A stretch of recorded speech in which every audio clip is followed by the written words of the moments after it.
বিসমিল্লাহির রহমানির রহিম। সম্মানিত ভাইয়েরা, আবু হুরায়রা রাদিয়াল্লাহু তাআলা আনহু সর্বাধিক হাদিস বর্ণনাকারী সাহাবীদের তালিকার শীর্ষে থাকা একজন সাহাবী।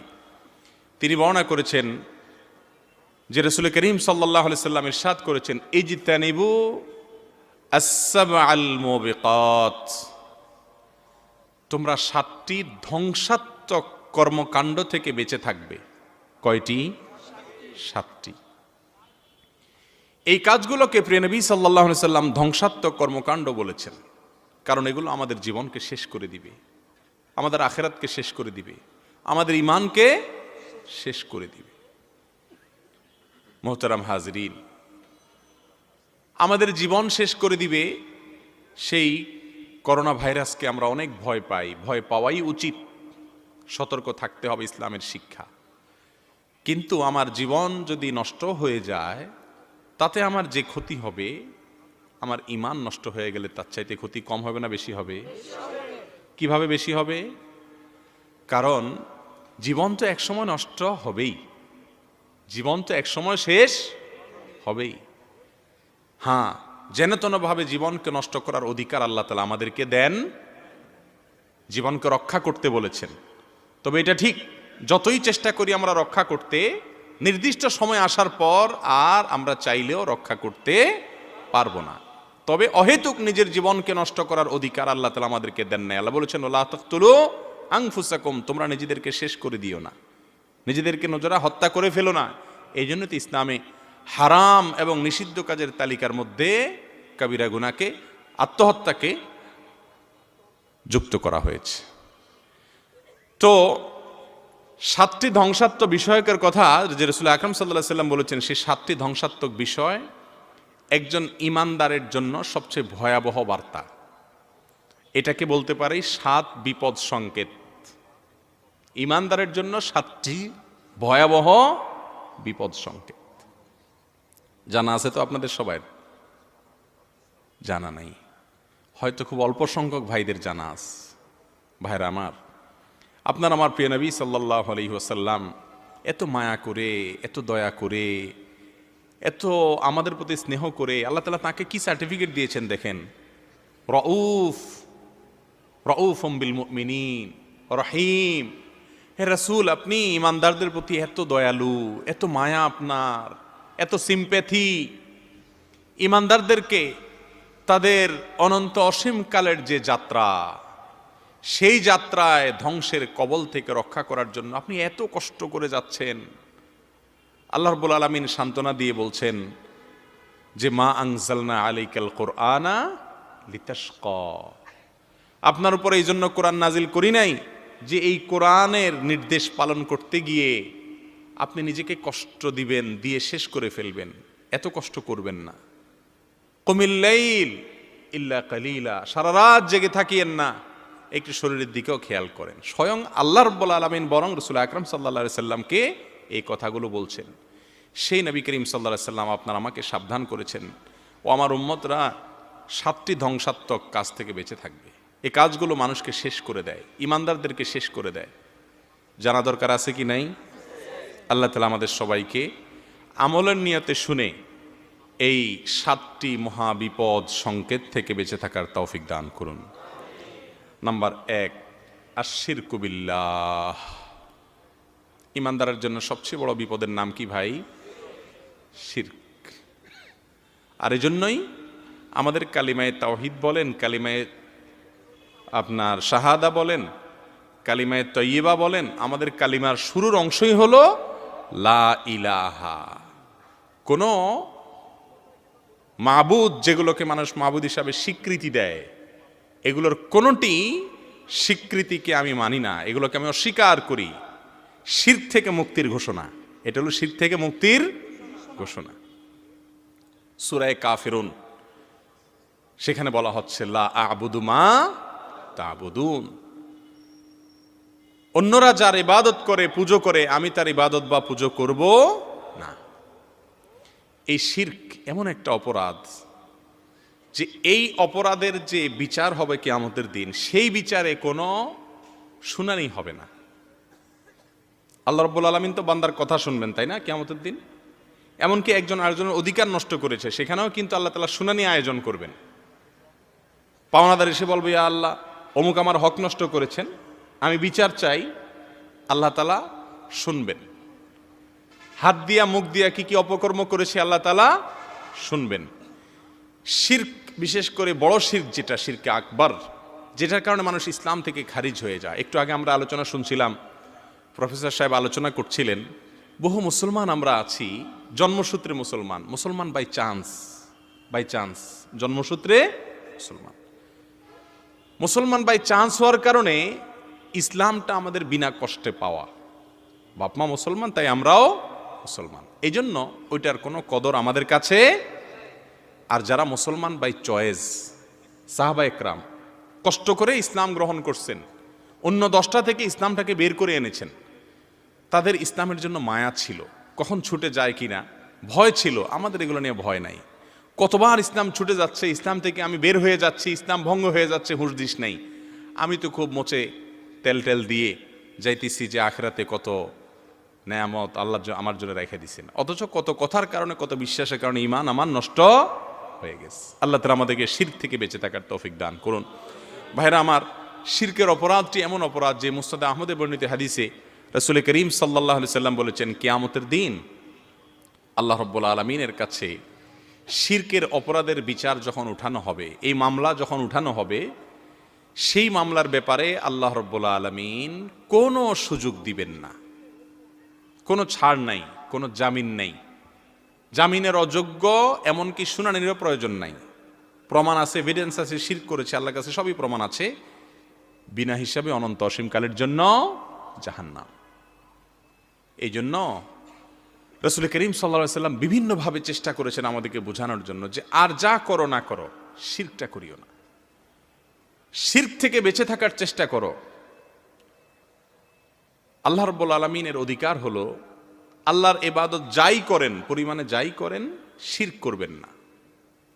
তখন আল্লাহ তাআলা নিজের উপর আবশ্যক করে নেন ওই বান্দাকে জান্নাতে দেওয়া। ভাইরা আমার, আজ আমাদের সমাজে আমরা নানাভাবে আল্লাহর জায়গায় অন্যদেরকে উপাস্য হিসাবে বসিয়েছি, নানাভাবে। যার কথা অন্ধের মতো মানতে হবে তিনি কে? আল্লাহ রাব্বুল আলামিন। এবং আল্লাহ রাব্বুল আলামিনের পক্ষ থেকে রেকমেন্ডেড হলেন তার রাসূল করিম সাল্লাল্লাহু আলাইহি সাল্লাম। এর বাইরে আমাদের কোনো উস্তাদ, আমাদের কোনো মুরব্বী, আমাদের কোনো শিক্ষক, তাদের যদি কোনো কথা আমি স্পষ্টভাবে দেখতে পাই যে আল্লাহ অথবা তার রাসূল সাল্লাল্লাহু আলাইহি সাল্লামের বিরুদ্ধে গেছে, তারপরেও যদি আমি ওইটাকে ধরে বসে থাকি, তাহলে আমি এই যে অ্যাবসুলেট আনুগত্য, যেটা অন্ধের মতো আনুগত্য, যেটা সারেন্ডার, যেটা এটা আল্লাহর জায়গায় ওই মুরব্বীর জন্য আমি নিবেদন করলাম। শিরক হলো কি হলো না? আল্লাহর জায়গাটা অন্য কাউকে দিয়ে দিলাম, পার্টনার বানাই ফেললাম না? কিন্তু আমরা অনেক সময় খেয়াল করি না। বিশেষ করে আমাদের সাবকন্টিনেন্টের মানুষ, আমাদের মধ্যে ভক্তির পরিমাণ একটু বেশি। ভক্তি যখন বেশি হয়ে যায়, বিবেক তখন বোতা হয়ে যায়। ভক্তির পরিমাণ যখন বেশি হয়ে যায়, বিবেক তখন আর কাজ করে না। এই জন্য ভাইরা আমার, আল্লাহর জায়গায় অন্য কাউকে স্থান দেয়া যাবে না। শিরকের কথা বললে আমাদের মুসলমান ভাইদের মাথায় একটা জিনিস শুধু চলে আসে, সেটা কি? মনে করে হুজুর এত কথা তো বলার দরকার নাই, তো আমরা তো শিরিক করি না আল্লাহর রহমতে। শিরিক করে হিন্দুরা, মূর্তি পূজা করে, আমরা তো মূর্তি পূজা করতেছি না। আমরা মনে করি শুধু মূর্তি পূজা করাটাই কি শিরক। ভাইরা আমার, এই জন্য শিরকের পরিচয়ের শুরুতে আমি বলেছি আল্লাহর জায়গায় অন্য কাউকে স্থান দেওয়া, আল্লাহর জায়গায় অন্য কাউকে স্থান দেওয়া, এটাই কি শিরক। অতএব এই আল্লাহর জায়গায় অন্য কাউকে স্থান দেওয়া বলতে বিভিন্নভাবে হতে পারে। দোয়া করার কথা আল্লাহর কাছে, আপনি সেটা কোনো কবরে, আল্লাহর কোনো বান্দার কাছে, আল্লাহর কোনো গোলামের কাছে যেয়ে চাইলেন, এটা হলো আল্লাহর জায়গায় তাকে কি দেওয়া? স্থান দেওয়া।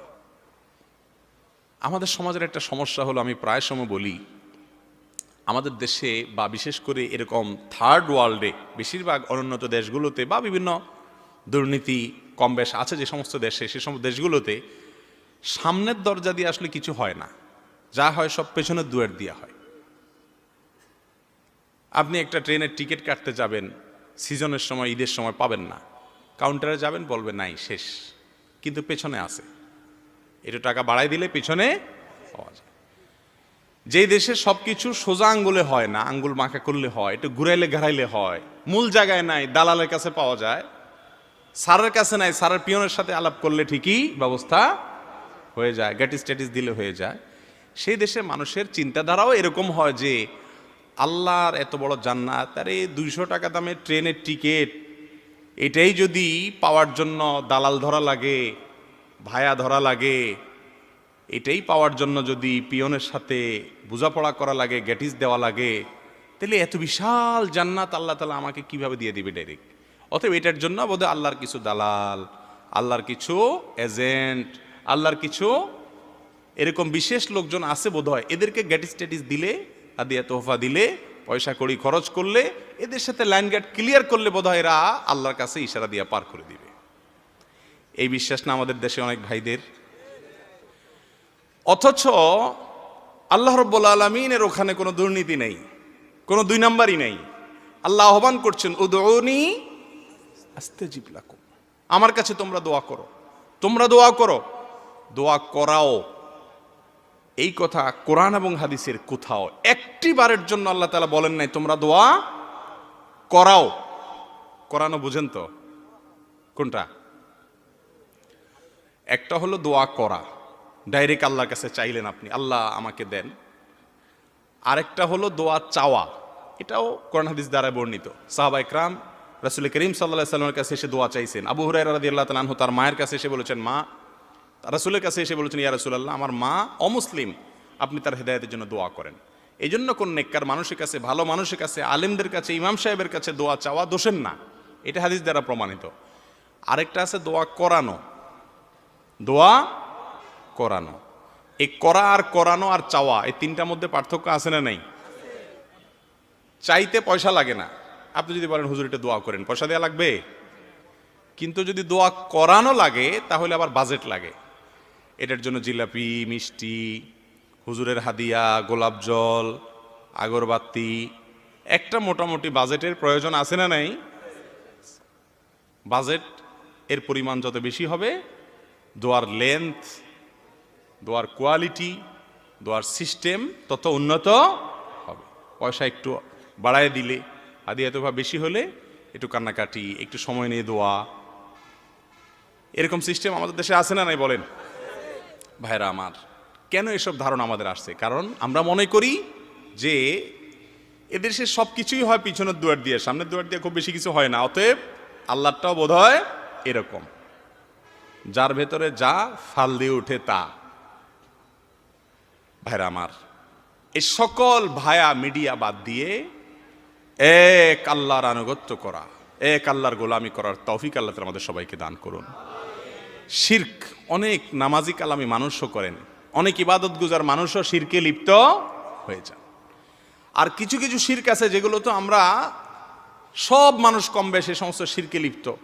এসব শিরকে লিপ্ত হওয়ার কারণে সরাসরি বড় শিরক না এটা, যার কারণে মানুষ কাফের হবে না, কিন্তু এগুলো এক প্রকারের শিরক, ছোট ছোট শিরক, মানুষের ইমানকে ভেতর থেকে আস্তে আস্তে শেষ করে দেয়। তার ভিতরে একটা হলো নিজের প্রবৃত্তিকে নির্দেশদাতা বানানো। আল্লাহ কোরআনে বলেছেন, আফারাআইতা মান ইত্তাখাযা ইলাহাহু হাওয়া, আপনি কি ওই ব্যক্তিকে দেখেছেন যে ব্যক্তি তার নফসকে, প্রবৃত্তিকে মাবুদ বানিয়েছে? নফস যা বলে, মনে যা বলে সে তা করে। এই রোগটা আমাদের মধ্যে আছে না নাই বলেন? একজন মানুষও আমরা এই রোগ থেকে পরিপূর্ণভাবে মুক্ত। এই জন্য নবীজি দোয়া শিক্ষা দিয়েছেন, আল্লাহুম্মা আতি নাফসি তাকওয়াহা ওয়া যাক্কিহা ওয়া আনতা খায়রু মান যাক্কাহা।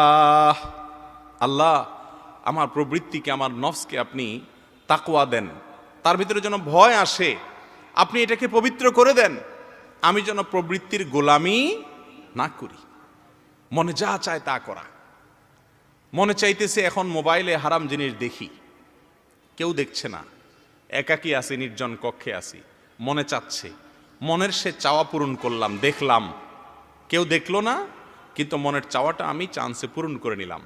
তাহলে আমার কথা ছিল আল্লাহর নির্দেশ মানা, আল্লাহর নির্দেশ না মেনে আমি নফসের নির্দেশ মানলাম, তাহলে নফসকে আমি আল্লাহর জায়গায় স্থান দিলাম কি দিলাম না? অনেক মানুষ আছে নিজের স্ত্রীকে আল্লাহর জায়গায় বসায়, স্ত্রী যা বলছে তা। নিজের দলকে আল্লাহর জায়গায় বসায়, দল যা বলছে তা। আল্লাহ নির্দেশে বাইরে গেলেও ওইটাকে প্রাধান্য দেওয়া। এভাবে বিভিন্ন বস্তুকে আল্লাহর জায়গায় বসায়া আমরা শিরকে লিপ্ত হচ্ছি। আল্লাহ তাআলা আমাদের সবাইকে শিরক থেকে বেঁচে থাকার তৌফিক দান করুন। তাহলে 7টি ধ্বংসাত্মক বিষয়ের মধ্যে 1 নম্বর হলো আল্লাহর সঙ্গে কি করা ভাই? শিরক করা। ইন্নাল্লাহা লা ইয়াগফিরু আন ইউশরাকা বিহি, আল্লাহর সঙ্গে শিরক করা হলে আল্লাহ সেটা মাফ করবেন না। ওয়া ইয়াগফিরু মা দুনা যালিকা লিমান ইয়াশা, শিরকের চাইতে ছোট যেগুলো, পরের যেগুলো, সেগুলো আল্লাহ যাকে ইচ্ছা তাকে চাইলে মাফ করবেন, যাকে ইচ্ছা তাইলে তাকে শাস্তি দিবেন। আল্লাহ তাআলা তার রাসূলকে বলতেছেন, ওয়ালাকাদ উহিয়া ইলাইকা ওয়া ইলাল লাযিনা মিন ক্বাবলিক, হে রাসূল আপনি এবং আপনার পূর্বের সমস্ত নবী রাসূলদের জন্য একটি কমন অর্ডার জারি করা হয়েছে।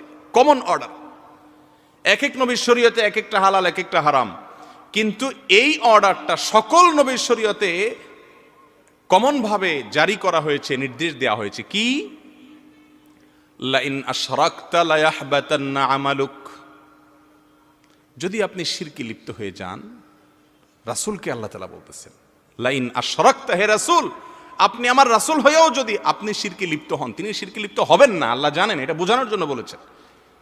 যদি আপনিও শিরকে লিপ্ত হন, লা ইয়াহবাতান্না আমালুক, আপনার সমস্ত নেকামল যা করেছেন শিরক করার আগ পর্যন্ত সবগুলো ক্যান্সেল হয়ে যাবে, সব ডিলিট হয়ে যাবে। এত ডেঞ্জারাস বড় অপরাধ হলো এই শিরকের অপরাধ। আল্লাহ তাআলা আমাদেরকে শিরক থেকে বেঁচে থাকার তৌফিক দান করুন। ইবাদত শুধুমাত্র আল্লাহর করব, আনুগত্য, একচ্ছত্র আনুগত্য যেটা, সেটা অন্ধের মতো আনুগত্য যেটা, সেটা একমাত্র কার করব? আল্লাহর করব।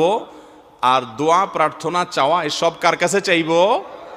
আল্লাহর কোন ওলি, আল্লাহর কোন বুজুর্গ, আল্লাহর কোন নেককার বান্দা যদি দুনিয়া থেকে চলে যান অথবা সামনে উপস্থিত না থাকেন, অদৃশ্যভাবে কোন আল্লাহর প্রিয় মানুষও আমাদের সাহায্য করতে কারো পার করার ক্ষমতা আছে?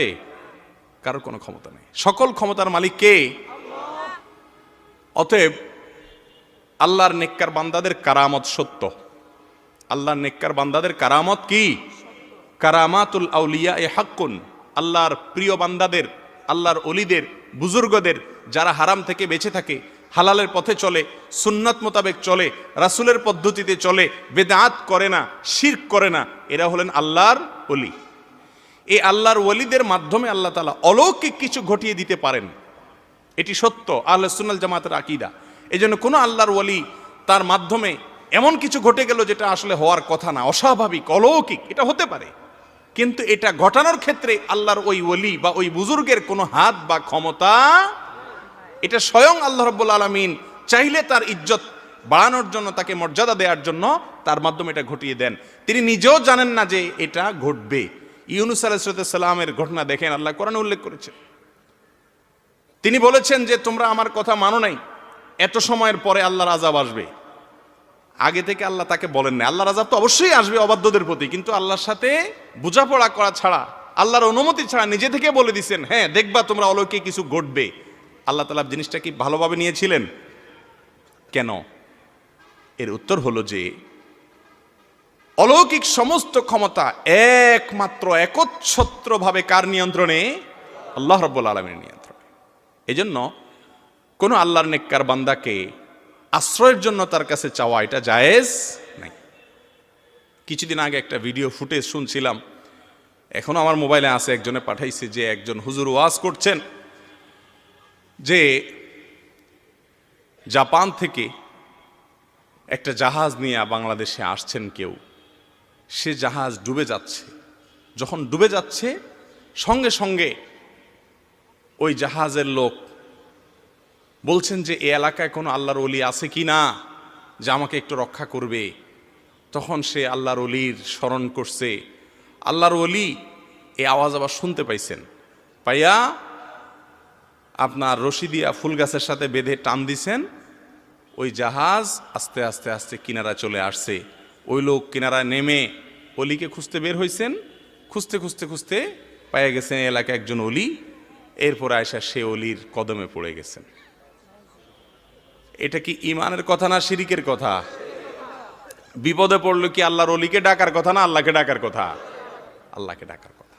ভাইরা আমার, আগেই বলেছি, আল্লাহর ওয়ালিদের দ্বারায়, নেককারদের দ্বারায় অলৌকিক কিছু ঘটে যেতে পারে, এটা অস্বাভাবিক না, এটা সত্য। কোনো অলৌকিক ঘটনা পেলেই সেটা নিয়ে হাসি তামাশা করার সুযোগ নেই, তবে প্রমাণিত হতে হবে যে সেটা কারামত, শয়তানি না, মিথ্যা বানোয়াট গাল গল্প না, এটা নিশ্চিত হতে হবে। এটা নিশ্চিত হলে অবশ্যই ইনশাআল্লাহ আল্লাহর ওয়ালিদের কারামতকে বিশ্বাস করা জরুরি। তবে এই যে বিপদে পড়ার পরে ওলির স্মরণ, বিপদে পড়ার পর কি ওলির স্মরণ না আল্লাহর স্মরণ হবে? ওই যে আমাদের চিন্তাধারা যে না বস দিয়ে হবে না, পিয়ন লাগবে, আল্লাহ না আল্লাহর ওলি লাগবে। এই জন্য বিপদে পড়লে কার কাছে চাইবো আমরা? রাসূল করিম সাল্লাল্লাহু আলাইহি ওয়াসাল্লাম তার একজন সাহাবীকে বলেছেন, ওয়াইদা সাআলতা ফাসআলিল্লাহ ওয়াইদা ইসতাআনতা ফাসতাইন বিল্লাহ। শোনো, তুমি যদি কিছু চাইতে হয় তো আল্লাহর কাছে চাইবা, না ওলির কাছে চাইবা। ওয়াইদা ইসতাআনতা, বিপদে পড়েছ, সাহায্য দরকার, কার কাছে সাহায্য চাইবা? আল্লাহর কাছে। সরাসরি কেউ সামনে আছে, একজন আপনাকে ফিজিক্যালি সাহায্য করছেন, এটা ভিন্ন বিষয়, কিন্তু একজন হাজার হাজার মাইল দূরে আছে, আপনার বিশ্বাস হলো তিনি ওখান থেকে আমাকে দেখেন, কন্ট্রোল করেন, সাহায্য করতে পারেন, এই বিশ্বাসটা ইসলামের সঙ্গে যায় না। হ্যাঁ, আল্লাহ তাআলা তাকে দেখিয়ে দিতে পারেন দূর থেকে অলৌকিকভাবে, সেটা বিচ্ছিন্ন ঘটনা, তার নিয়ন্ত্রণে না। তো এরকম বিভিন্নভাবে আমাদের মধ্যে শিরক আছে না নাই বলেন? যে জিনিসটা গায়েবের মালিককে, এখন অনেকে মনে করে যে অনেক বুজুর্গ, অনেক পীর সাহেব, অনেক আল্লাহর ওলি, তাদের গায়েবের ক্ষমতা তারা রাখেন, এরকম বিশ্বাস আছে না নাই বলেন?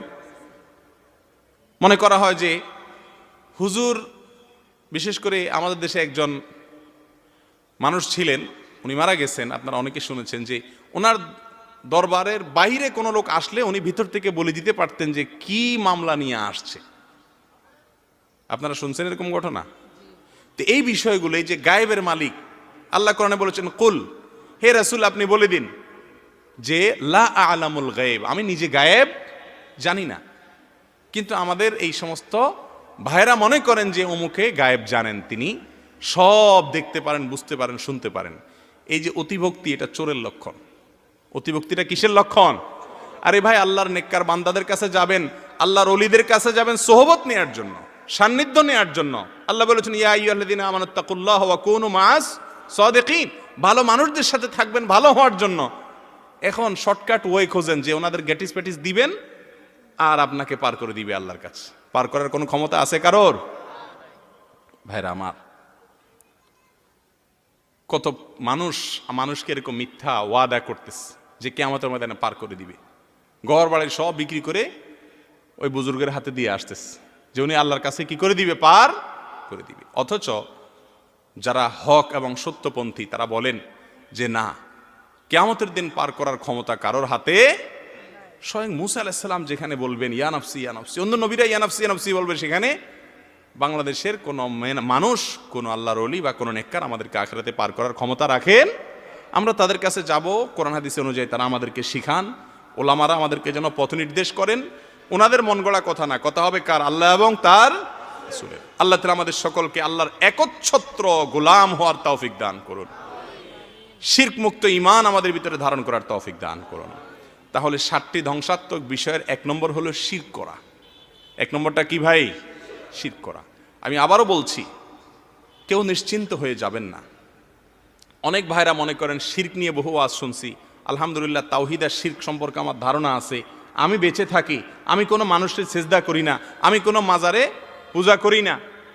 ভাইরা আমার, আপনি হয়তো অন্যভাবে শিরক করেন। শয়তান আপনাকে এই পথে নিবে না, শয়তান জানে আপনি এই পথ সম্পর্কে সচেতন, আপনাকে দিয়ে অন্য আইটেমের শিরক করাবে, নফসের শিরক করাবে, আরো বিভিন্ন আইটেমের শিরক করাবে। এই জন্য শিরক থেকে বেপরোয়া হওয়া যাবে না।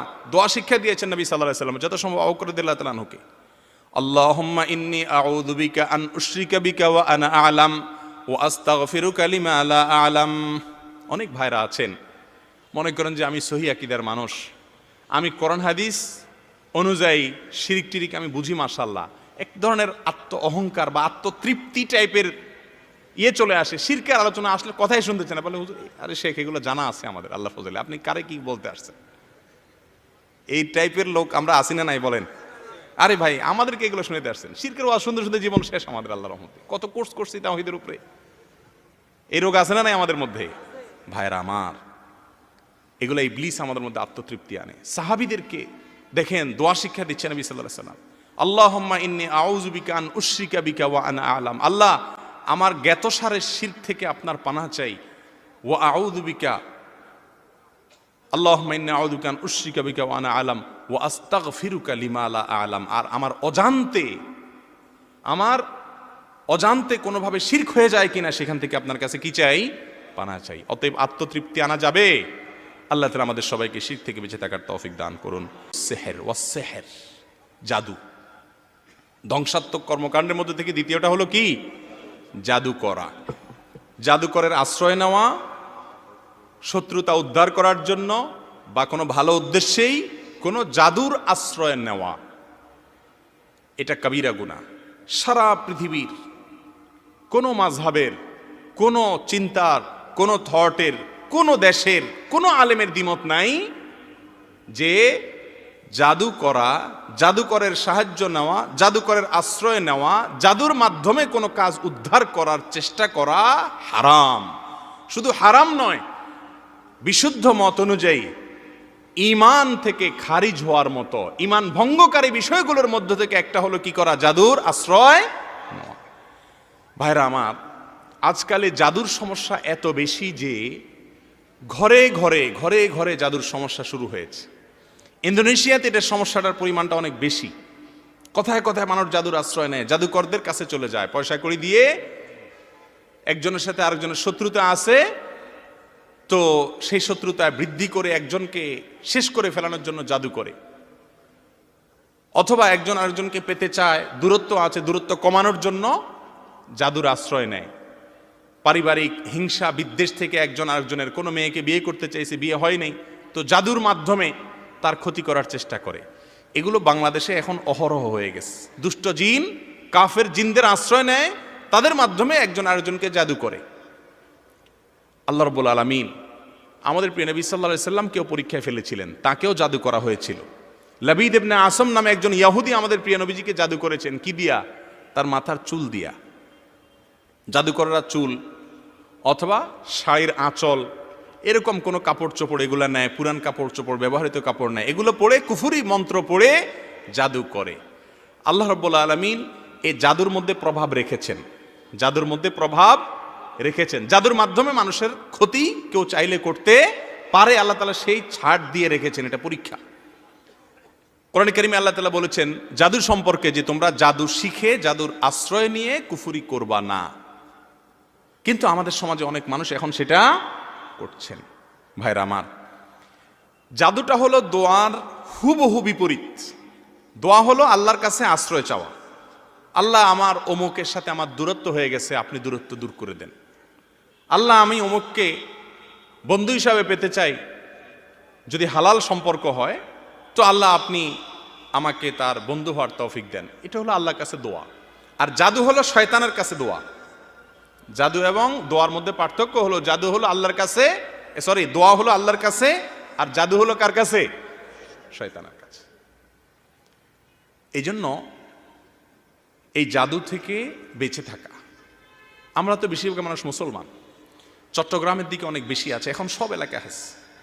যারা খুনকারি করে, খুনকারি আছে না, তাবিজ টাবিজ দেয়, এদের মধ্যে অনেক লোক আছে, সবাই না, কিছু লোক আছে যারা এই আইটেমগুলো বেশিরভাগ তাদের চলে। আপনার বিভিন্ন রকমের ওই যে কাইতন আছে, কাইতন কি বলে আপনাদের এদিকে? কালো কৈতন, তাগা, এইগুলোতে গিরা দেয়, দেখছেন? আল্লাহ রাব্বুল আলামিন কোরআনে কারিমে সূরা ফালাকে শিক্ষা দিয়েছেন। বাংলা কোরআন খুলে দেখেন, ডাইরেক্ট আল্লাহ কি বলেছেন?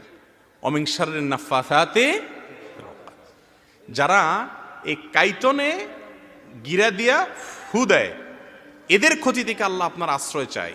তাহলে এই কাজটা ভালো না খারাপ? কিন্তু এই কাজটা আমাদের দেশে চলে কি চলে না বলেন? আল্লাহ তাআলা নিজে শিক্ষা দিয়েছেন কোরআন কারীমের সর্বশেষ সূরার আগের সূরা, সূরা ফালাকে, অথচ এটা হচ্ছে। তো এইভাবে কারোর ক্ষতি করা, এটা ইসলামে জায়েজ। কোনো জাদুকরের আশ্রয় নেওয়া যায় না। কিন্তু আমাদের অনেক ভাই বোনরা যাচ্ছেন কি যাচ্ছেন না?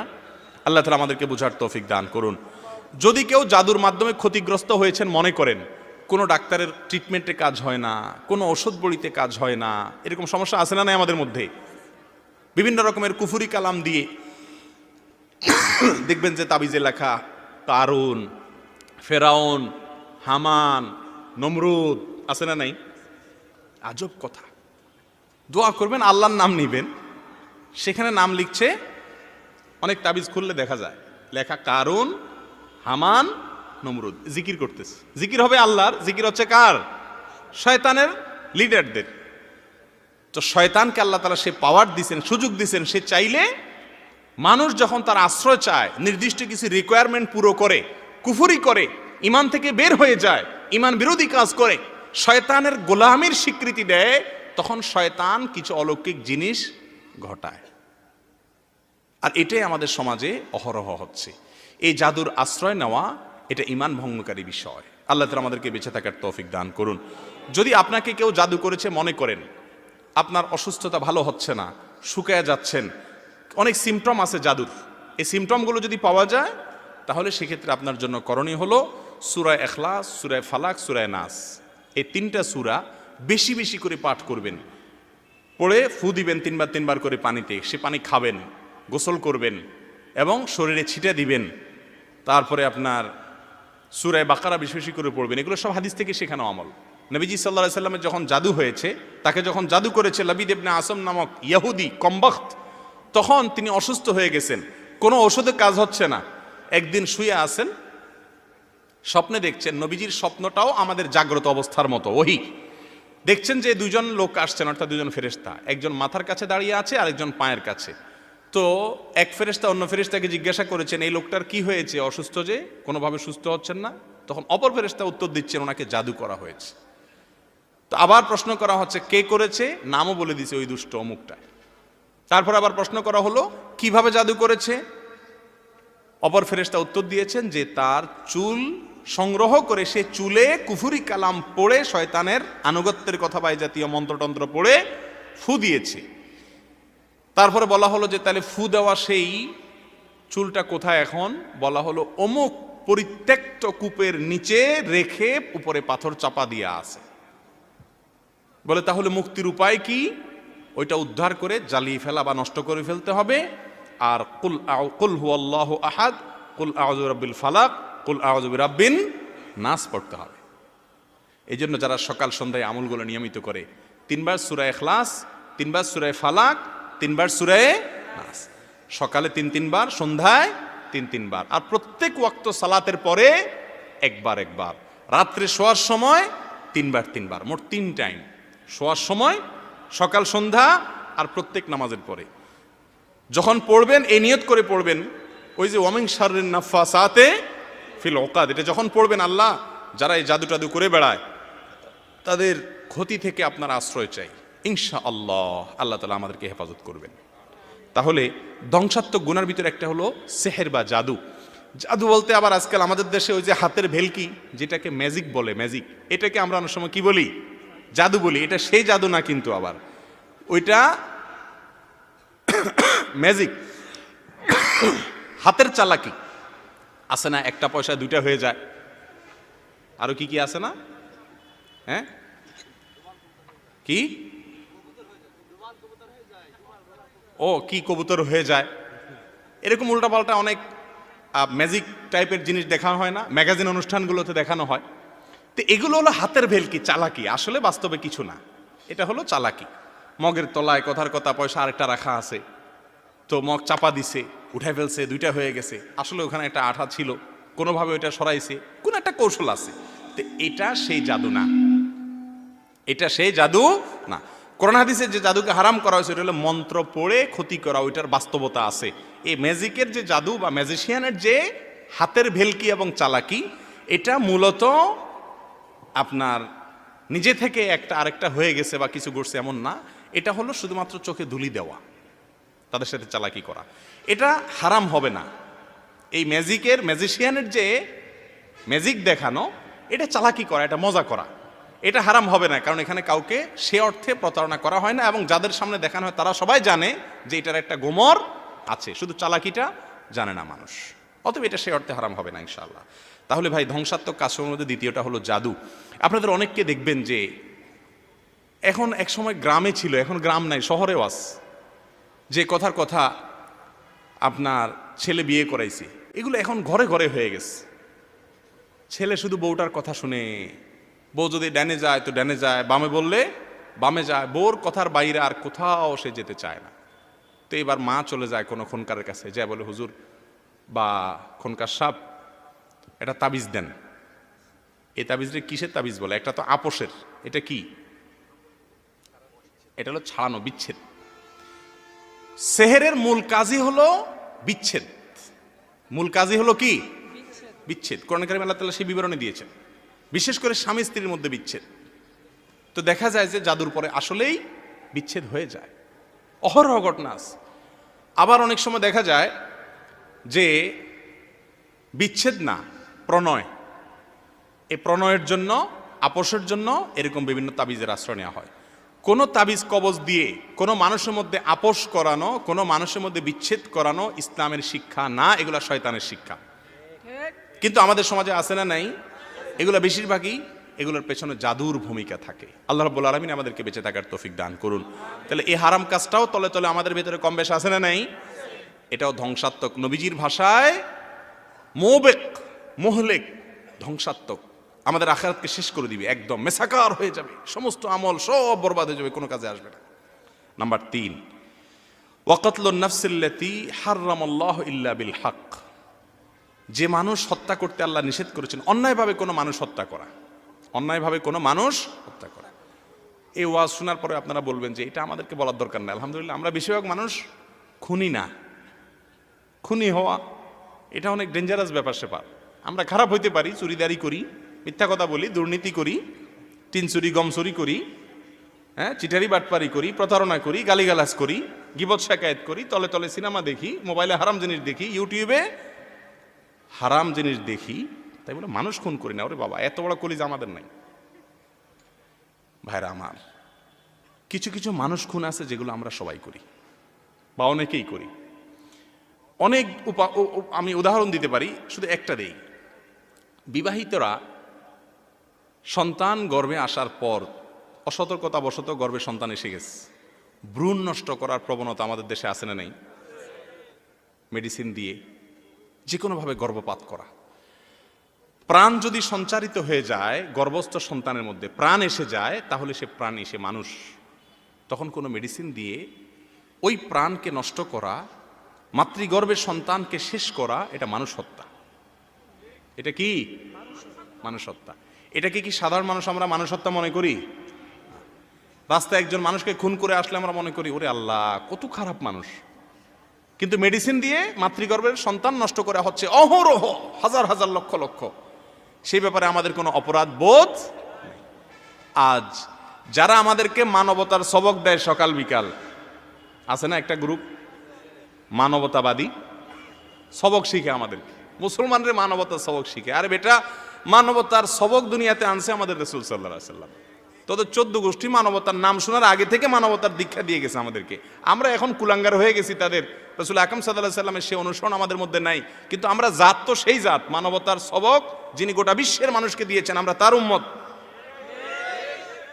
ও মানবতার ধ্বজাধারীরা, মাতৃগর্ভে কোনো মানুষ, কোনো ভ্রূণের মধ্যে যখন, শিশুর মধ্যে যখন প্রাণ সঞ্চারিত হয়ে যায়, তার ভিতরে যখন হার্টবিট এসে যায়, কোনো মেডিসিন দিয়ে সেটাকে নষ্ট করা, গর্ভপাত করা, হাসপাতালে নিয়ে ডিএনসিসি বা অন্যান্য যে সমস্ত প্রক্রিয়া আছে এগুলোর মাধ্যমে সেটা নষ্ট করা, এটা কি মানবতাবাদী মানুষের কাজ? অথচ এই কাজগুলোর সপক্ষে তথাকথিত মানবতাবাদীদেরকে দেখবেন অবস্থান নিতে, তারা এগুলোর বিরুদ্ধে বলে। ইসলামই হলো সবচেয়ে বড় মানবতাবাদ, যে মাতৃগর্ভে থাকতে মানুষের প্রাণের মূল্য দেওয়ার কথা ইসলাম বলে।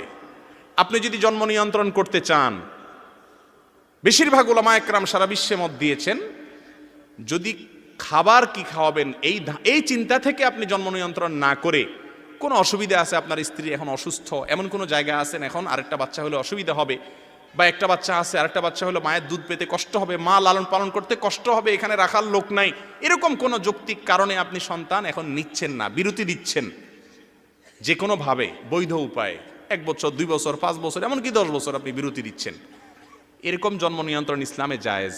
স্থায়ীভাবে লাইগেশন সহ যে সমস্ত পদ্ধতি সেগুলো হারাম।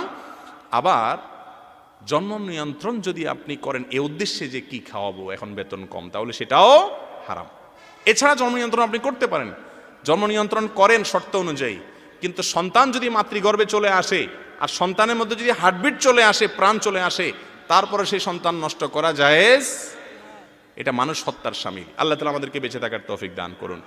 আরো বহুভাবে আমরা মানুষ হত্যা করি, একটা শুধু বললাম, সময় নেই। তাহলে ধ্বংসাত্মক কর্মকাণ্ড সময়ের মধ্যে 3 নম্বর হলো মানুষ হত্যা করা। আল্লাহ তাআলা আমাদের সবাইকে হেফাজত রাখার তৌফিক দান করুন।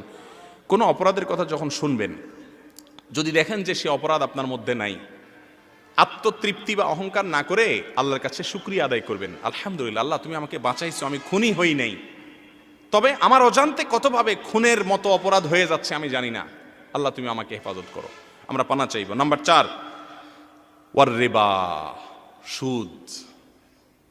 এই সুদ তো এখন আমাদের সমাজের রন্ধ্রে রন্ধ্রে, পরতে পরতে, খাঁজে ভাঁজে সব জায়গায় প্রবেশ করে গেছে, ঠিক না? ঠিক। সুদ ছাড়া কিছু নেই, গ্রামে গঞ্জে সব জায়গায় সুদ। মনে রাখবেন, যেই পাপ যত বেশি বিস্তৃত ওইটার ক্ষতি তত বেশি, কারণ পাপের মার্কেটিং অফিসার হলো শয়তান, ইবলিস। পাপ বা অপরাধকে মার্কেটিং করে পৃথিবী থেকে। যত পাপ অপরাধ আছে, গুনাহ, এই সকল গুনাহের মার্কেটিং ডিপার্টমেন্টের হেড কে? ইবলিস। তো যারা মার্কেটিং এর দায়িত্বে থাকে, কোন কোম্পানির মার্কেটিং হেড হিসাবে আপনি চাকরি পাইলে, যেই পণ্যটার বেশি মার্কেটিং করলে কোম্পানির লাভ বেশি হবে, আপনি সেটাই তো প্রচার করবেন, তাই না? সুদ সমাজে এত বেশি যেহেতু বিস্তৃত, বুঝতে হবে যে সুদ এটা হলো শয়তানের জন্য সবচেয়ে লাভজনক ব্যবসা। আপনারা কোরআনে কারিমে দেখবেন আল্লাহ রাব্বুল আলামিন আল ইয়াউমা আকমালতু লাকুম দীনাকুম যে আয়াত নাজিল করেছেন, এই আয়াতের মধ্যে আল্লাহ তাআলা বার্তা দিয়েছেন যে দিনকে, ইসলামকে আজ তোমাদের জন্য পরিপূর্ণ করা হলো। পরিপূর্ণ করা হলো এই কথা বলার পরেও দেখবেন আল্লাহ তাআলা আবার হারাম নিয়ে আলোচনা করতেছেন, কারণ হারাম খাওয়া এটা এত ভয়াবহ বিষয়। আপনার নামাজ, কালাম, পাগড়ি, টুপি, সিজদা, দোয়া, দুরূদ, চোখের পানি, দাড়ি, উমরা, হজ, সব কিছু অর্থহীন হয়ে যাবে যদি আপনার উপার্জন কি থাকে? হারাম থাকে। কোরআনে কারিমে আল্লাহ রাব্বুল আলামিন বলছেন তার নবী সাল্লাল্লাহু আলাইহি সাল্লামকে লক্ষ্য করে, সমস্ত নবীদেরকে লক্ষ্য করে, ইয়া আইয়ুহার রাসূল কুলু মিনাত তাইয়্যিবাত ওয়া আমালু সালিহা। হে রাসূলগণ, দেখেন আমাদেরকে না, আল্লাহ তাআলা বলছেন সমস্ত নবী রাসূলদেরকে, হে সকল নবী রাসূলগণ, তোমরা হালাল খাও, হালাল উপার্জন করো। এরপরে বলেছেন ওয়া আমালু সালিহা, ভালো কাজ করো, নেকামল করো। তাহলে নেকামল আগে না হালাল খাওয়া আগে? কথা বলেন, হালাল খাওয়া আগে না নেকামল আগে? অথচ আমাদের দেশে মানুষের ধারণা কি? আমাদের দেশে মানুষের ধারণা হলো আগে পয়সা কড়ি কামায় নেই, পয়সা কড়ি কামায় নিলে, লাখ লাখ কোটি কোটি টাকা হয়ে গেলে এরপরে মসজিদে লাখ লাখ টাকা দিয়ে দিব, হুজুর বলবে মাশাআল্লাহ মারহাবা হাজী সাহেব, আল্লাহ আপনি হাজী সাহেবের জান্নাতে দেন আল্লাহ। মাহফিলে আইসা লাখ লাখ টাকা ঘোষণা করে দিব, মাহফিলের বক্তা, বক্তার বাপ মা 14 গোষ্ঠী সব হুজুর মিলে বলবে আল্লাহ হাজী সাহেবের আল্লাহ জান্নাতের একেবারে মাঝখানে বেলা মারেন আল্লাহ। আমাদের দেশে বেশিরভাগ মানুষের চিন্তাধারা হলো এরকম যে আরে আগে পয়সা কড়ি কামায়নি, ধরে নি পয়সা হলে বাঘের কল্লাও পাওয়া যায়, বাঘের কল্লা যেহেতু পাওয়া যায় আল্লাহকেও পাওয়া যাবে। ভাইরা আমার, 2 নম্বর পথে উপার্জন করে এরপরে আল্লাহকে খুশি করার চেষ্টা, এটা কোনো সুস্থ চেষ্টা না। এজন্য একজন ইমানদার মানুষ হালাল উপার্জন করবে। সবচেয়ে বড় বুজুর্গ অলি দেখতে চান? আমাদের দেশে দেখা যায় সারা জীবন আকাম কুকাম করে সরকারি বেসরকারি চাকরিতে ঘুষ, দুর্নীতি, হারাম, বাজবিচার নাই, সুদের কারবার করে এরপরে লাখ লাখ টাকা হওয়ার পরে লম্বা দাড়ি টাড়ি নিয়ে, জুব্বা টুব্বা লাগাইয়া, তুসবি তাহলিল নিয়া মসজিদের সামনের কাতারে বসে সভাপতি সেক্রেটারি হয়ে, হাজী সাহেব গাজী সাহেব হয়ে সুবহানাল্লাহ আলহামদুলিল্লাহ, মসজিদ থেকে ঠেলেও বাইর করা যায় না। মুয়াজ্জিন বলে চাচা বাড়ি যাবেন না, এটা দরজা আটকাইতাম, আমার টিউশনি আছে। তোমরা সব ধান্দা দুনিয়া দুনিয়া দুনিয়া, তোমরা মসজিদে চাকরি করো, শুধু পয়সা তোমাদের, আর কত চাই? কয়টা টিউশনি করো হুজুর মানুষ, এত পয়সা দিয়ে কি করো? আল্লাহ বিল্লাহ করো, আল্লাহর ঘরে মানুষকে ইবাদত করতে দাও না। কি বুজুর্গ দেখছেন নি? আকাম কুকাম করে টাকা পয়সার পাহাড় বাড়ে। হাজী সাহেব এখন কি ধরছে? তসবি ধরছে। দুনিয়ার মানুষ আপনার ব্যাকগ্রাউন্ড জানে না। দুনিয়ার মানুষ, এলাকা মানুষ দেখে আল্লাহ আচ্ছা আচ্ছা জান কত বুজুর্গ মানুষ, কিন্তু আপনি যে কত নম্বরের ঠকবাজ, টিনচোর, গমচোর, দুর্নীতিবাজ, হারামখোর, সুদখোর, ঘুষখোর, অন্যের হক নষ্ট করেছেন, আইল ঠেলেছেন, হক মেরেছেন, ভাই বোনের হক দেন নাই, অধিকার দেন নাই, সেটা তো আল্লাহ তাআলা জানেন কি জানেন না? মানুষের চোখে ধুলি দেওয়া যায়, আল্লাহর চোখে ধুলি দেওয়া, আল্লাহর দৃষ্টিতে ধুলি দেওয়া যায় না। এই জন্য ভাইরা আমার, সুদের কারবার থেকে বেঁচে থাকার চেষ্টা করা। বিশেষ করে সুদ দুই ধরনের মানুষ বেশিরভাগ নেয়। উচ্চবিত্ত, তারা ব্যবসা বাণিজ্যের জন্য ব্যাংক থেকে মোটা দাগে সুদ নেয়, সুদি লোন নেয়। আর গরিব মানুষ গ্রামাঞ্চলে বিশেষ করে দেখা যায় যে সুদ নেয় ছোটোখাটো কোনো ব্যবসা বাণিজ্যের জন্য। আছে না এগুলো আমাদের মধ্যে? এই সব ধরনের সুদ থেকে বেঁচে থাকতে হবে। আল্লাহ তাআলা কোরআনে কারীম কি বলেছেন দেখেন, আহাল্লাল্লাহুল বাইআ ওয়া হাররামার রিবা। আল্লাহ তাআলা বেচা কিনাকে, ব্যবসাকে হালাল করেছেন আর সুদকে হারাম করেছেন। শুধু তাই না, আল্লাহ বলেছেন যারা সুদ থেকে এখনো ফিরে আসছো না, ফাআযানু বিহারবিন মিনাল্লাহি, আল্লাহ এবং তার রাসূলের বিরুদ্ধে যুদ্ধের জন্য প্রস্তুতি নাও। আচ্ছা আপনি বলেন, কত হারাম কাজের কথা আল্লাহ কোরআনে বলেছেন, কত হারাম, জেনা, ব্যভিচার, মা বাবার অবাধ্যতা, কত হারামের বিবরণ আল্লাহ কোরআনে দিয়েছেন। একটা হারামের পরে এরকম শক্ত কথা আল্লাহ বলেন নাই, আল্লাহর বিরুদ্ধে যুদ্ধ ঘোষণা। এই জন্য শয়তান দেখবেন যে সুদ ছাড়া কোথাও নয়, সব জায়গায় সুদকে এত সুন্দরভাবে বিস্তৃত করে দিয়েছে শয়তান যে সুদ থেকে বাঁচার কোনো উপায় নাই। কেন? কারণ শয়তানের মার্কেটিংয়ে সবচেয়ে লাভজনক আইটেম হলো কি? সুদ। আল্লাহ তাআলা আমাদেরকে বুঝার তৌফিক দান করুন। ভাইরা আমার, বাড়ি করবেন, দোকান করবেন, ব্যবসা করবেন, সুদের লোন নিচ্ছেন। বেঁচে থাকার জন্য খুব বেশি পয়সা কড়ির প্রয়োজন হয়, রাস্তায় ঘুরলে একটা মানুষের পেট চলে যায়। যাদের জন্য হারাম কাজ করছেন সেই পরিবার আপনার অপরাধের দায় কিয়ামতের দিন নিবে। আল্লাহ তাআলা আমাদেরকে হারাম থেকে বেঁচে থাকার তৌফিক দান করুন। এই যুগে নামাজি কালামি মানুষ পাওয়া যায়, সহি আকীদার মানুষও পাওয়া যায়, কিন্তু হারামকে না বলার মতো শক্ত ঈমানওয়ালা মানুষের সংখ্যা খুব। হুজুর, মুফতি সাহেব, বক্তা সাহেব, শেখ সাহেব, কত সাহেব আছে, হারাম এটাকে না করার মতো ঈমানের শক্তি খুব কম সাহেবের মধ্যে আছে। আল্লাহ তাআলা আমাদেরকে সেরকম হিম্মত দান করুন। হারামকে না করবো তো ইনশাআল্লাহ। সন্দেহ হলেও ছুঁড়ে ফেলে দিব, ছুঁড়ে ঘৃণা পরে ছুঁড়ে ফেলে দিব, এটা আমার না, আমার দরকার নাই। আল্লাহ তাআলা আমাকে জান্নাতে দিবেন ইনশাআল্লাহ বিসমিল্লাহ। ভাইরা আমার, তাহলে ধ্বংসাত্মক 7টি বিষয়ের ভিতরে 4 নম্বর ধ্বংসাত্মক বিষয় হলো সুদ খাওয়া, আর 5 নম্বর হলো ইয়েতিমের মাল ভক্ষণ করা। ইয়েতিমের মাল ভক্ষণ করা। ইয়েতিম বলা হয় ওই শিশুকে যে শিশুর বাবা মারা গেছে, প্রাপ্তবয়স্ক হওয়া পর্যন্ত, বালেগ হওয়া পর্যন্ত তাকে কি বলা হয়? ইয়েতিম বলা হয়। ইয়েতিমের মাল খাওয়াকে আল্লাহ তাআলা কোরআনে কারীমে বলেছেন আগুন খাওয়া, জাহান্নামের আগুন খাওয়া। ইয়েতিমের মাল এটা আমরা বিভিন্নভাবে ভক্ষণ করি বা ভোগ করি। যেমন কথার কথা, ইয়েতিমের বিষয়টা এত বেশি সেন্সিটিভ যে আপনার আত্মীয় স্বজনের ভিতরে কোনো ইয়েতিম শিশু আছে, আপনি সেই ইয়েতিম শিশুর হক আদায় করছেন না, বরং তার হক তসরুফ হচ্ছে। আপনি জানেন আপনি ইয়েতিমের বাপ নাই, আপনি তার বাপের জায়গা অভিভাবকত্ব করে তার হককে উদ্ধার করার চেষ্টা করছেন না, তাহলে আপনিও এক ধরনের অপরাধে লিপ্ত।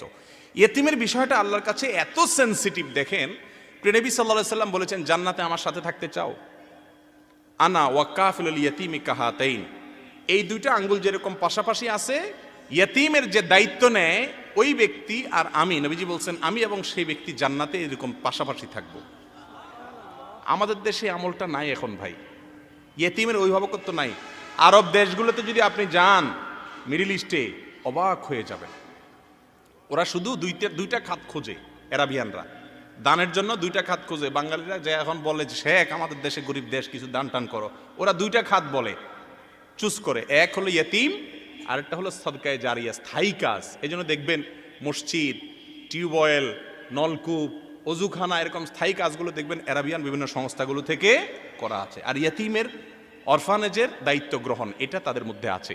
আমাদের দেশে আমলটা যারা আলহামদুলিল্লাহ দান সদকা করেন, লক্ষ লক্ষ টাকা দান করেন, এরকম অনেক আল্লাহ তাআলার দানবীর বান্দা আছে, সব খাতে দান করে, কিন্তু এই গুরুত্বপূর্ণ, সবচেয়ে গুরুত্বপূর্ণ খাতটাতে দান করা হয় না, ইয়েতিমের দায়িত্ব পালন হয় না। ইয়েতিম মানে কি আমাদের দেশে? ইয়েতিম মানে হলো মাদ্রাসায় গরিব ভর্তি করায় দিব, লঙ্গরখানার ডাইল পানি খায় মানুষ হবে। তো এরকম কোনো ইয়েতিমের পয়সা দিয়ে দিলাম, এটা ইয়েতিমের দায়িত্ব গ্রহণ করা না। ইয়েতিমের দায়িত্ব গ্রহণ করার জন্য নবীজির ভাষাটা দেখেন, কাফেলুল ইয়েতিম। কাফেল মানে হলো তার দায়িত্ব নেওয়া, সন্তানের মতো স্থান দেওয়া তাকে। আমাদের দেশে এরকম কয়জনে করে বলেন? আপনারা দেখছেন কাউকে আজ পর্যন্ত যে অমুক মারা গেছেন, তার ছেলেটাকে নিজের সন্তানের মতো ফ্যামিলি মেম্বার হিসেবে যুক্ত করে তার পড়াশোনা, নিজের ছেলের জন্য যে দামের জামা কিনে তার জন্য সেই দামের জামা কিনে, নিজের ছেলেটার কপালে চুমা খায় তার কপালেও চুমো খায়, নিজের ছেলেটার জন্য ভালো শিক্ষা প্রতিষ্ঠান খোঁজে তার জন্য খোঁজে। এই মাপে এতিমের দেখভাল করা মানুষ আপনারা খুব বেশি দেখছেন? আমি তো দেখিনি। কি করে জানেন? খুব বেশি ভালো হলে বলে যে হুজুর একটা মাদ্রাসা এতিম ছাত্র দেন, আমি তার খরচ দেব। নিজের ছেলে খায় মুরগির রান আর ওই ছেলে খায় জাকাতের ডাল। ঠিক না বে ঠিক? এটাই এতিমের প্রতি সদ্ব্যবহার না। আমাদের দেশে অবশ্য করে অনেকে, এতিম ছেলে মেয়ে পাইলে, বিশেষ করে গরিব ফ্যামিলির কেউ যদি হয় তো অনেকে নিয়ে আসে, নিজের ঘরে নিয়ে আসে। সেটা কেন আনে? আল্লাহকে খুশি করার জন্য না, ওইটা হলো নিজের ছেলে মেয়ে হয় না, দত্ত কানে। আছে না নেই? কিরে ভাই মাইকালা শুধু শোষো করতেছে সারাক্ষণ, কই মাইকালা? এত শোষো করলে মাইক কেমনে চলবে? কথা তো আস্তে আস্তে বললেও শোষো করে তোমার মাইক, ঠিক করো ভাই। জি, এই যে ইয়েতিমের দায়িত্ব গ্রহণ করা আমাদের দেশে দেখবেন অনেকে করে, যার ছেলে মেয়ে হয় না সে খুঁজে খুঁজে খুঁজে খুঁজে খুঁজে, হয় বাপ মারা গেছে, নয় মা মারা গেছে, আর নয় দুজনই মারা গেছে, ওই বাচ্চা নিয়ে আসে। আছে না নাই? এই আনাটা কেন আনে? কথা বলেন।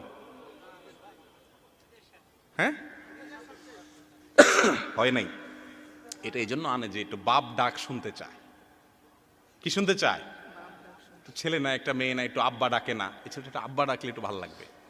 মহিলা আনে আম্মা ডাক শোনার জন্য, তাই না? তাহলে তো আলটিমেটলি এটা আপনার নিজের চাহিদা পূরণের জন্য আনলেন। আল্লাহর কাছে এর জন্য কোনো সওয়াব আশা করা কঠিন। সন্তান যদি কেউ লালন পালন করেন অন্যের সন্তান, এটা সওয়াবের কাজ, কিন্তু উদ্দেশ্য হইতে হবে কার জন্য? সন্তান আনার পরে ওই সন্তানকে কার সন্তান হিসেবে পরিচয় করাইতে হবে? তার জন্মদাতা বাপের। আল্লাহ কোরআনে বলেছেন উদউহুম লিআবাইহিম হুয়া আকসাতু ইনদাল্লাহ। যারা কোনো পালক সন্তান রেখেছ তাদেরকে তাদের বাপের নাম ধরে ডাকবা। এলাকাতে যদি ওই ছেলেকে ছোটবেলা নিয়ে আসছেন, এরপরে মার্কেটে এমনভাবে খাওয়াই দিয়েছেন সবাই জানে এটা আপনার ছেলে, আসলে আপনার ছেলে না, এটার জন্মদাতা বাপ অন্য কেউ। মরণ পর্যন্ত তার ওই কাগজপত্রে, শিক্ষা সার্টিফিকেটে, পাসপোর্টে, সব জায়গায় কার নাম লেখা থাকতে হবে? ওই বাপের নাম। অনেক সময় বাচ্চাদেরকে ওই বাপের নামও নিতে দেওয়া হয় না, জানেও না বাচ্চা তার আসল বাপকে। এগুলো আছে না আমাদের সমাজে? অনেক মায়েরা আছেন, অনেক বাপেরা আছেন। হারাম, এটা কবিরা গুনাহ। সওয়াব তো হবে না, উল্টা আর গুনাহ হবে। লালন পালন যদি করতে চান শুধু আল্লাহর কাছ থেকে বিনিময় পাওয়ার আশা করবেন, আর ওই ছেলেকে তার বাপের সাথে মায়ের সাথে পরিচয় করাবেন এবং বলবেন বাবা তোমাকে লালন পালন করে দিচ্ছি আল্লাহকে খুশি করার জন্য, বিনিময় তোমার কাছ থেকে দরকার নাই, আখিরাতে নেব ইনশাআল্লাহ। আর তোমার দায়িত্ব হলো তোমার জন্মদাতা মা বাপ যেখানে থাকুক না কেন তাদের খোঁজ খবর নিয়ে সেবা করা। হ্যাঁ, অবশ্যই সে বাচ্চার দায়িত্ব যারা লালন পালন করেছেন তাদের প্রতি হাল জাযাউল ইহসানে ইল্লাল ইহসান, সেটা ভিন্ন বিষয়। কথা কি বুঝাতে পারছি? অতএব ইয়েতিমদের লালন পালন আমাদের সমাজে হয় না, হয় না। নিজের ছেলের মতো একই মর্যাদা দিয়ে করা হয় না। আল্লাহ তাআলা আমাদেরকে করার তৌফিক দান করুন। একটা ইয়েতিমের দায়িত্ব নেন যাদের আল্লাহ সামর্থ্য দিয়েছেন, খোঁজ খবর নিয়ে গ্রামে গঞ্জে পুরো স্ট্যাটাস দিয়ে নিজের ছেলের মতো করবেন তো ইনশাআল্লাহ। অনেক ওলামা ইকরাম আছেন, আমি নিজেও চেষ্টা করি যে পরিবার থেকে অন্তত একটা ইয়েতিম যেন দায়িত্বভার গ্রহণ করা হয়। আল্লাহ আমাদেরকে তৌফিক দান করুন। তাহলে 5 নম্বর অপরাধ হলো ভাই, ধ্বংসাত্মক গুনাহ হলো ইয়েতিমের মাল ভক্ষণ করা। 6 নম্বর হলো আত-তাওয়াল্লি ইয়াউমাজ জাহফ, কখনো জেহাদ শুরু হলে যুদ্ধের ময়দান থেকে পলায়ন করা, এটা হারাম কাজ। এটা কি কাজ? হারাম কাজ। মুমিন কখনো ভীরু হতে পারে না, মুমিনকে বীর হতে হয়, মুমিনকে সাহসী হতে হয়। মুমিন কখনো ভীরু বা ভীতু এটা হতে পারে না। যুদ্ধের ময়দানে পলায়ন করা এটা বীরের কাজ না ভীরুর কাজ? কখনো যুদ্ধ বা জেহাদ যদি ফরজ হয় তখন সেই জেহাদের ময়দান থেকে পলায়ন করে চলে আসা এটা কবিরা গুনাহ। এই কাজটা যদি কেউ করে তাহলে সে ধ্বংসাত্মক কাজ করেছে। এখন আলহামদুলিল্লাহ আমরা বাংলাদেশে শান্তিপূর্ণভাবে বসবাস করছি, তো আমাদের মধ্যে যেটা করতে হবে এটা হলো যে ভীরুতা দূর করতে হবে। ভীরুতা, সমস্ত মানুষের সামনে একজন মানুষকে ছুরি মেরে চলে যাচ্ছে, আমরা সবাই চাচা আপনা জান বাঁচা ইয়া নাফসি করতেছি, ঠিক না ভাই? ঠিক। বেশি থেকে বেশি যদি খুব দয়াবান মানুষ হয় দূর থেকে মোবাইল দিয়ে একটু ভিডিও করতেছি, ঠিক না ঠিক? যে আহারে বেচারা মরে গেল, তার ছেলে মেয়েদের জন্য একটু ভিডিওটা রাখি, অন্তত দেখবে তারা। এ হলো আমাদের মানবতাবাদ, এটা হলো আমাদের মায়া মমতা। ভাইরা আমার, ইমানদার অসৎ কাজের বাধা প্রদান করবে, সাহস করে হিম্মত করে আপনার সামনে অনাচার চলছে, সে অনাচারের বিরুদ্ধে যথা নিয়মে অবশ্যই আপনাকে অন্যায়ের বিরুদ্ধে অবস্থান নিতে হবে। আল্লাহ আমাদেরকে তৌফিক দান করুন।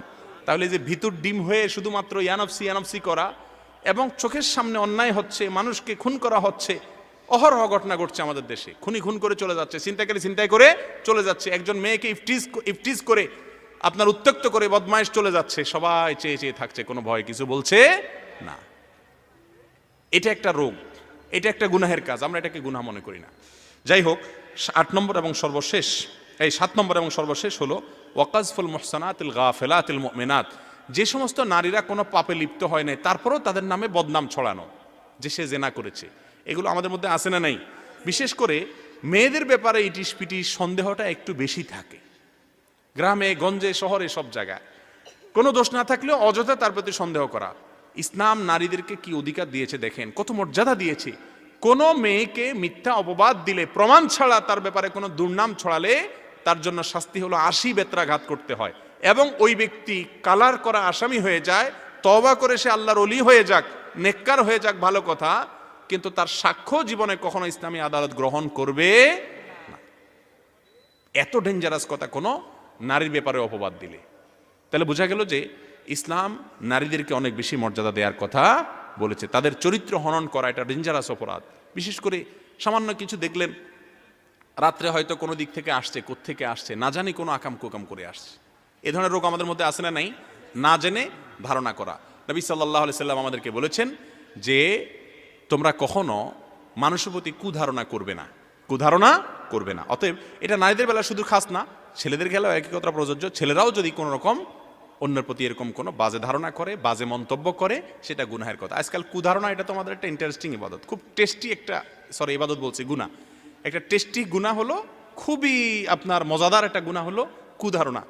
একদম চাবায়া আপনার জাবর কেটে শীতের দিন হলে চাদর মুড়ি দিয়ে রসিয়ে আরেকজনকে নিয়ে মজার করে, আরে বেটা দেখছো কত খারাপ মানুষ, তার ধান্দা আসলে এটা, এর উদ্দেশ্য আসলে এটা, এর ভেতরে আসলে এটা, এর তলে এটা। এ ধরনের কুধারণা করা আমাদের কাছে খুব ইন্টারেস্টিং একটা কাজ। আল্লাহ রাব্বুল আলামিন বলেছেন কোরআনে হাকিমের মধ্যে, ইন্না বা'দায-যান্নি ইসম, কিছু ধারণা এটা কি? অপরাধ। কোন মুসলমানের প্রতি যদি আপনি সুধারণা করেন আর বাস্তবে আসলে সুধারণা করার উপযুক্ত ছিল না ওইটা, আল্লাহর কাছে আপনি একটা সওয়াব পাবেন সেজন্য।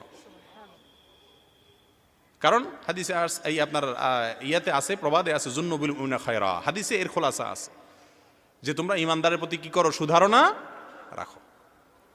কথার কথা, একজন চোর চুরি করে এসে এখন হাত পা ধুইতেছে মসজিদের সিঁড়িতে, অজুখানাতে এসে ভোর রাত্রে চুরি করে আসছে।